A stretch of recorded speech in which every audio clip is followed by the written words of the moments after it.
Breaking news. Kodela Sivaprasadarao ఆత్మహత్య వెనుక YCP కుట్ర దాగి ఉందా? దీనిపై ప్రస్తుతం టీడీపీ శ్రేణులు దృష్టి పెట్టాయి.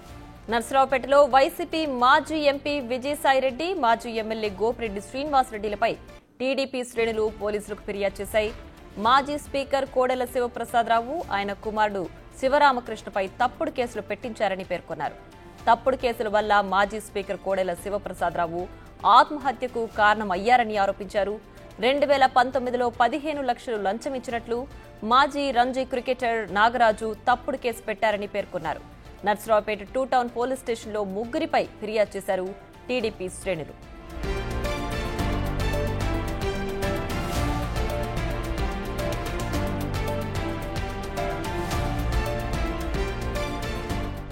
నా పేరు బుడుమూరు నాగరాజు సార్. మా శ్రీకాకుళం జిల్లా పోలాకి మండలం ఎవ్వారిపేట విలేజ్. నేను ఆంధ్ర రంజీ టీం తరఫున మరియు ఐపీఎల్లో సన్ రైజర్స్ టీం తరఫున ఆడడం జరిగింది సార్.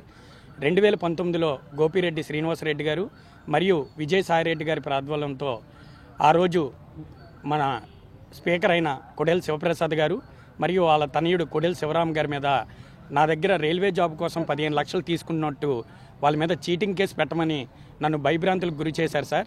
నా క్రికెట్ జీవితం ఎక్కడ నాశనం అవుతుందని వాళ్ళ మీద నేను ఆ రోజు A1గా కొడెల శివరాం గారి మీద మరియు A2గా కొడెల శివప్రసాద్ గారి మీద కేసు పెట్టడం జరిగింది. ఆ తర్వాత నేను ఎన్నోసార్లు ప్రత్యాశాపం పడ్డాను సార్. మరి లోక్ అదాలత్ ఉందని తెలిసి నర్సరావుపేట సీఏ గారిని కలవడం జరిగింది 2 రోజుల ముందు. అతను ఈరోజు పిలిపించడం జరిగింది సార్.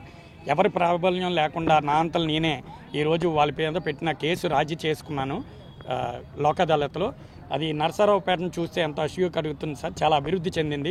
కొడెల శివరాం గారికి మరియు వాళ్ళ కుటుంబ సభ్యులకి ఎల్లవేళలా మంచి జరగాలని కోరుకుంటూ నేను వాళ్ళ మీద పెట్టిన కేసుకి వాళ్ళ ఫ్యామిలీ ఎంతో చింతించుంటుంది. నన్ను క్షమించమని వాళ్ళ కుటుంబ సభ్యులను వేడుకుంటున్నాను సార్. 2 రోజుల కిందట మీరు అందరు చూశారు, నేషనల్ చీట్ అనేటువంటి నాగరాజు అనే వ్యక్తి కోడెల గారి మీద, కోడెల కుటుంబం మీద ఎలాంటి దుమ్మెత్తి పోసి లేనిపోని అపవాదులు వేశారనేది మీ అందరికీ తెలుసు. దాని వెనక కారణం ఎవరనేది కూడా అతను మీ అందరికీ చెప్పడం జరిగింది.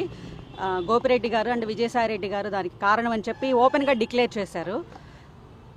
అంటే జనాలు ఎలా ఉన్నారంటే, ఇప్పుడు ఆడెవడో చెప్పాడు, బట్ అది తీసుకొచ్చేసి అది నిజమని నమ్మి పల్నాటి పులైనటువంటి కోడెల గారి మీద లేనిపోని నిందలు వేసి ఆ కుటుంబాన్ని రోడ్డుకు లాగి వాళ్ళని మానసికంగా వేధించి ఇబ్బందులు పెట్టి కోడెల గారిని ఆత్మహత్యకు ప్రేరేపించే విధంగా మాట్లాడి లేనిపోని అపవాదులేసి ఉన్నవి లేనివి అన్నీ కల్పించేసి తన మన అనే భేదం లేకుండా ఎవరైతే అయిన వాళ్ళు కాని వాళ్ళు అందరూ కలిసి ఆయన మీద నిందలు తోశారు.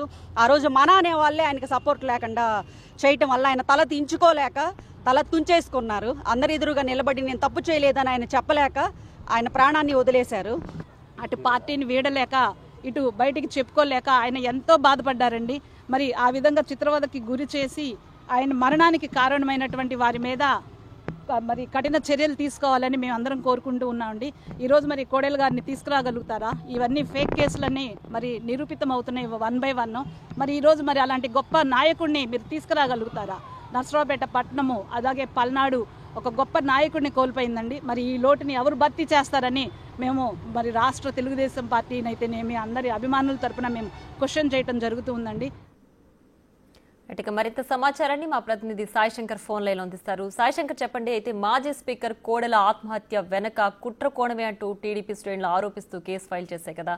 సో దీనికి సంబంధించి ఆధారాలు ఏమైనా చూపిస్తున్నారా ఇది కుట్ర కోణమే అని చెప్పే విధంగా? నర్సరావుపేటకి సంబంధించినటువంటి అంశాల్లో మాజీ స్పీకర్ కోడెల శివప్రసాద్ శివరాంని కొన్ని రకాలుగా గత ప్రభుత్వంలో వేధిస్తూ కూడా కొన్ని కేసులను అయితే నమోదు చేసినట్లు టీడీపీ శ్రేణులు ప్రస్తుతం ఆరోపిస్తున్నారు. ఇందులో భాగంగానే మాజీ క్రికెటర్ అయినటువంటి నాగరాజు, రంజీ క్రికెటర్ అయినటువంటి నాగరాజుకు సంబంధించినటువంటి కేసును వాళ్ళు ప్రత్యక్ష సాక్ష్యంగా చూపిస్తున్నారు. 15 లక్షల రూపాయలు లంచం అడిగారంటూ కూడా గతంలో మాజీ రంజీ క్రికెటర్ నాగరాజు నర్సరావుపేట 2 టౌన్ పోలీసులకు ఫిర్యాదు చేయడం జరిగింది. ఇందులో మాజీ స్పీకర్ కోడెల శివప్రసాద్ అదేవిధంగా శివరాములు ఇద్దరు కూడా తనకు రైల్వేలో ఉద్యోగం కల్పించాలంటే 15 లక్షలు అడిగారనే విధంగా కూడా ఫిర్యాదు చేశారు. అయితే దానిపైన కూడా 2019 నుంచి విచారణ అయితే కొనసాగినటువంటి పరిస్థితులు ఉన్నాయి. అయితే కేసుకు సంబంధించి సడన్ గా నాగరాజు 2 రోజుల క్రితం నర్సరావుపేటకు రావటం, ఆ కేసుకు సంబంధించినటువంటి అంశంలో రాజీ కుదుర్చుకోవడం కూడా జరిగింది. దీంతో అసలు ఎందుకు రాజీ చేసుకున్నారనే దానికి సంబంధించిన దానిపైన ఆయన వివరణ ఇచ్చారు. తనని ఒత్తిడి చేసి మరి వాళ్ళిద్దరి పైన కేసు పెట్టే విధంగా ఒత్తిడి చేశారంటూ కూడా ఆయన అయితే మీడియాకు చెప్పడం జరిగింది. ఇందులో ఆయన క్లియర్ గా విజయసాయి రెడ్డి అదేవిధంగా నర్సరావుపేట మాజీ ఎమ్మెల్యే గోపిరెడ్డి ఇద్దరు పేర్లు చెప్పారు. వాళ్ళిద్దరు ఒత్తిడి కారణంగానే నేను మా కోడెల శివప్రసాద్ శివరాం పైన కేసు పెట్టాననే విధంగా కూడా వివరంగా చెప్పడం జరిగింది. దీంతో ఇప్పుడు టీడీపీ శ్రేణులు వాళ్ళిద్దరి పైన చర్యలు తీసుకోవాలంటూ కూడా నర్సరావుపేట 2 టౌన్ పోలీసులను ఆశ్రయించారు. ఎందుకంటే మానసికంగా కోడెల శివప్రసాద్ ని వేధించారు, కావాలని చెప్పి తప్పుడు కేసులు పెట్టి ఎక్కడా లేని కేసుల్ని అసలు ఎలాంటి లంచారోపణలు లేనటువంటి వ్యక్తి పైన లంచారోపణలు చేయడం కానీ మరొక విధంగా వేరే కేసులు పెట్టడం ఇవన్నీ చేసి ఆయన మానసిక ఒత్తిడికి గురి చేసే ఆయన ఒక ఆత్మహత్య చేసుకునే విధంగా కూడా గతంలో చేశారనే విధంగా కూడా వాళ్ళు ఆరోపిస్తున్నారు. అందుకే ఇందులో ఎవరైతే భాగస్వాములు అయ్యారో తప్పుడు కేసులు పెట్టించడానికి ఒత్తిడి చేసినటువంటి వ్యక్తులు ఎవరు ఉన్నారో వాళ్ళందరి పైన కఠినమైనటువంటి చర్యలు తీసుకోవాలంటూ కూడా టీడీపీ శ్రేణులు కోరుతున్నారు. ప్రస్తుతానికి వాళ్ళైతే ఫిర్యాదు చేయడం జరిగింది. దీనికి సంబంధించి పోలీసులు కూడా విచారిస్తామనే విధంగా కూడా ప్రస్తుతం చెప్తున్నటువంటి పరిస్థితులు. మరి ఈ కేసులో అయితే ప్రస్తుతం చూస్తే విజయసాయి రెడ్డి రాజకీయాల నుంచి తప్పుకున్నటువంటి పరిస్థితి ఉంది.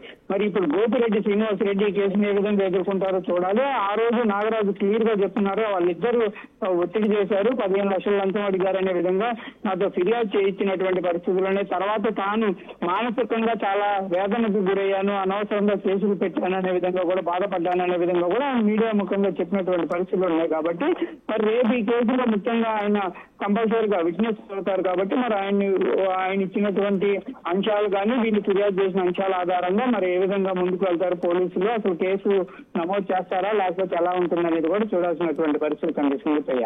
Right Sai Shankar, thanks for the updates.